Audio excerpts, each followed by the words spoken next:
ఈ 2 months back నుంచే ఈ విధంగా వస్తూ ఉన్నాయన్నమాట. ఇలాంటివి తెలియని వాళ్ళకి ఈ మెసేజ్ని షేర్ చేయండి. వీలైనంత వరకు ఇలాంటి మెసేజ్లను అవాయిడ్ చేయండి.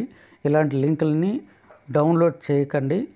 ఇలాంటి డౌన్లోడ్ చేసిన ఎడల వీళ్ళకి ఆటోమేటిక్గా హ్యాకర్ చేతిలో మీ మొబైల్ ఫోను యాక్సెస్ మాత్రం వాళ్ళ కంట్రోల్లోకి వెళ్తుంది అనమాట. మీ మొబైల్ ఏం కాలేదు కదా ఏం అనుకుని మీరు ఆపరేట్ చేసుకుంటూ ఉంటారు. కానీ మీకు తెలియకుండానే మీ వ్యాపారంకి సంబంధించిన డబ్బులు కానీ, మీ జీతాలు కానీ, వర్క్ చేసిన డబ్బులు కానీ ఏదైనా కావచ్చు, వాళ్ళకి కావాల్సింది, హ్యాకర్స్కి కావాల్సింది ఒకటే, మనీ.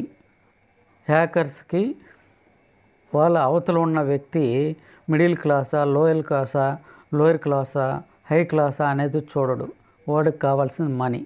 అలాంటి వాళ్ళకి ఏంటంటే అవతల వ్యక్తి మనం పంపించిన ఆ లింక్ని క్లిక్ చేశాడా లేదా